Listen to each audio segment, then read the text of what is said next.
Next আমরা দেখবো হচ্ছে সিপো শিফট রেজিস্টার। সিপো মানে কি? সিপো কথা হচ্ছে এস আর এস মানে সিরিয়াল, সিরিয়াল ইন এবং প্যারালাল আউট। আগেরটা আমাদের দেখলাম CISO serial in serial out, এটা হচ্ছে সিরিয়াল ইন প্যারালাল আউট। তাহলে দেখ আগেরটা এটা হচ্ছে সিসোর ব্লক ডায়াগ্রামটা ছিল, তাহলে শুধুমাত্র একই জিনিস, খালি আমরা এই পুরোটা আউটপুটটা এখানে নিচ্ছি না, যেহেতু প্যারালাল আউট প্রত্যেকটা থেকে আমরা আউটপুট এখানে বাইরে কনসিডার করে নিচ্ছি। প্রত্যেকটা থেকে আমরা এখানে আউটপুট এরকম ভাবে কনসিডার করে নিচ্ছি। তাহলে এটা কিউ3 বাইরে নিয়ে নিচ্ছি, তারপরে কি কিউ2, কিউ1 এবং কিউ নট বাইরে, এরকম চারটে কনসিডার করেছি। তাহলে দেখ সিরিয়ালি ইন হচ্ছে এবং প্রত্যেকটাকে বাইরে প্যারালালি এরকম আমি আউটপুট, প্রত্যেকটাকে এরকম বাইরে প্যারালালি আমি আউটপুটটা নিয়ে নিচ্ছি। এই জন্য এটার নাম কি? Serial in parallel out. আশা করছি বুঝতে পেরেছি।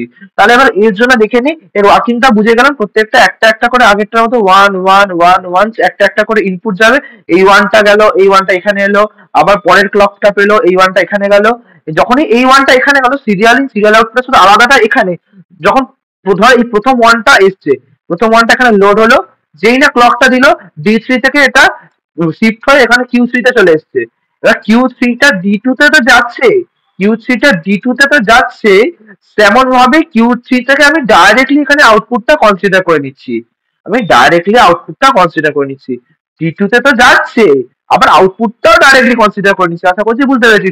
একসাথে দুটো তারটা, একটা তার আউটপুটে নিয়ে নিচ্ছে, একটা তার ডি2 তে কানেক্ট করছি। তাহলে আউটপুটেও কনসিডার করছি, তেমন ভাবে ওটা ডি2 তেও যাচ্ছে। আশা করছি বুঝতে পেরেছিস। তাহলে আহ, এর প্রথমে স্টোর করতে বা লোড করতে, স্টোর করতে বা লোড করতে কতগুলো ক্লক লাগবে। দেখ দেখলেই বুঝতে পারছিস, আগেরটার মতোই সিসোর মতোই এই চারটে ডেটাকে লোড করতে গেলে কতগুলো ক্লক লাগবে? একটা, দুটো, তিনটে, চারটে। তাহলে এন নাম্বার অফ ডেটাকে লোড করতে গেলে কতগুলো ডেটা লাগবে? এন সংখ্যক ক্লক লাগবে। আশা করছি বুঝতে পেরেছিস।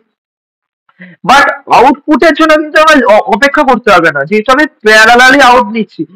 এইখান থেকে কিউ3 থেকে একটা তার নিয়ে আউটপুট নিয়েছি, কিউ2 থেকে একটা তার নিয়ে আউটপুট নিয়ে নিচ্ছি, কিউ1 থেকে একটা তার নিয়ে আউটপুট নিয়েছি, কিউ নট থেকে একটা তার নিয়ে আউটপুট নিয়ে নিচ্ছি। আমাকে কারোর জন্য অপেক্ষা করতে হচ্ছে না। তাহলে আউটপুটের জন্য কোনো ক্লকই লাগছে না, কারণ ক্লক ছাড়াই তো ডাইরেক্টলি আমি এখান থেকে তার নিয়ে আউটপুট নিয়ে নিচ্ছি। তাহলে ক্লক আউটপুটের জন্য কোনো ক্লক লাগছে না, আমি ইউনিট টাইমে আউটপুট নিতে পারছি। তাহলে ক্লকে কোনো ক্লক ছাড়াই, অর্থাৎ ওয়ান নাম্বার অফ ক্লকে, মানে মানে কোনো ইউনিট টাইমে আমি আউটপুট নিয়ে নিচ্ছি। আশা করছি বুঝতে পারছি। ইউনিট টাইমে আউটপুট নিয়ে নিচ্ছি মানে কোনো ক্লকই লাগছে না। কোনো ক্লকই লাগছে না মানে কতগুলো ক্লক লাগছে? জিরো ক্লক লাগছে। তাহলে টোটাল টাইম কত? এখানে টোটাল কতগুলো ক্লক লাগছে? N plus zero, N number of clock সিপোর ক্ষেত্রে লাগছে। আশা করছি বুঝতে পেরেছিস। সিপোটা খুব সিম্পল ছিল। নেক্সট আমরা দেখবো যে টিপো। টিপো তো আরো সিম্পল। টিপো মানে কি? Parallel in parallel out. মানে একসাথে প্যারালালি আমি ইনপুট নিচ্ছি এবং প্যারালালি আউটপুট দিচ্ছি। তাহলে জি3টা এখান থেকে ইনপুটে আসছে, ক্লক দিচ্ছি, আমি কিউ3 তে আউটপুট পেয়ে যাচ্ছি।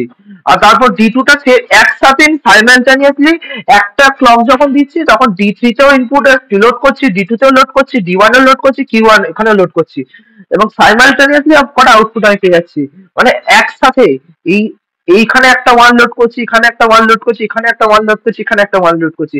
আর ক্লকটা যেই দিলাম, এখানেও আউটপুটটা পেয়ে গেলাম, এখানেও আউটপুটটা পেয়ে গেলাম, এখানেও আউটপুটটা পেয়ে গেলাম, এবং এখানেও আউটপুটটা পেয়ে গেলাম। মানে সাইমালটেনিয়াসলি প্রত্যেকটা কাজ করতে পারছি। তাহলে এর জন্য দেখেই বুঝতে পারছিস এটা সব থেকে ভালো। এর জন্য আমি কি ধরনের, কতগুলো আমার ক্লক লাগবে, আমি সাইমালটেনিয়াসলি প্রত্যেকটা কাজ করতে পারছি। তাহলে সাইমালটেনিয়াসলি প্রত্যেকটা ক্লাস করতে গেলে কতগুলো ক্লক লাগবে দেখতে পাচ্ছি। দেখ দেখ ভাই, এখানে একটা একটা জায়গায় এখানে গন্ডগোল হয়ে যাওয়ার চান্স আছে। প্রথম কথা দেখ, শো করতে গেলে কতগুলো ক্লক লাগছে? শো করতে গেলে তো কোনো ক্লকই লাগছে না, আউটপুটে এসে গেছে। যখনই কোনো ডেটা আউটপুটে চলে আসে, তার জন্য ক্লক কতগুলো লাগবে? আমি তো ডাইরেক্টলি এখান থেকে আউটপুট দেখতে পাচ্ছি, তাহলে কোনো ক্লকই লাগছে না। শো করতে গেলে জিরো ক্লক লাগছে, কিন্তু স্টোর করতে গেলে ক্লকটা লাগছে। স্টোর করতে গেলে ক্লকটা লাগছে কেন? আমি ডেটাগুলোকে সাইমালটেনিয়াসলি লোড করেছিলাম ডি3 তে, ডি2 তে, ডি1 এ, ডি0 এ। কিন্তু আমি ডি3 থেকে কিউ3 তে পাঠাবো কি করে? ডি3 থেকে কিউ3 তে পাঠাবো কি করে? আমি যদি ক্লকটা নাই দিই, আমার তো ডি3 ক্লকটা ওয়ার্কই করবে না। তাহলে ডি3 থেকে কিউ3 তে পাঠানোর জন্য অ্যাটলিস্ট একটা ক্লক তো দিতেই হবে। ডি3 থেকে কিউ3 তে পাঠানোর জন্য একটা ক্লক দিতে হবে, কিন্তু সেই ক্লকটাতেই একটা ক্লকই আমার সবার সাথে কানেক্টেড। তাহলে একটা ক্লক দিলে ডি3 থেকে কিউ3 তে চলে যাচ্ছে, ডি2 থেকে কিউ2 তে চলে যাচ্ছে, ডি1 এও কিউ1 এ চলে যাচ্ছে, ডি0 থেকেও কিউ0 এ চলে যাচ্ছে। কিন্তু সাইমালটেনিয়াসলি ডেটাগুলোকে আমরা লোড করেছি। তাহলে স্টোর করতে গেলে কটা ক্লক লাগবে? একটা ক্লক দিলেই হয়ে যাবে। তাহলে এখানে টোটাল কতগুলো ক্লকে চলে যাচ্ছে? ওয়ান নাম্বার অফ ক্লকেই আমাদের কাজ চলে যাচ্ছে। সে যত বিটেরই ডেটা হোক না কেন, 5 বিট, 6 বিট, 100 বিট, 1000 বিট, যত বিটেরই ডেটা হোক না কেন, আমি সাইমালটেনিয়াসলি লোড করতে পারছি বলে আমার ইউনিট টাইমেই পুরো কাজটা আমি কমপ্লিট করতে পারছি। এটাই হলো পিপো শিফট রেজিস্টার। আশা করছি তারা বুঝতে পেরেছিস। If I make you crazy, just take it easy.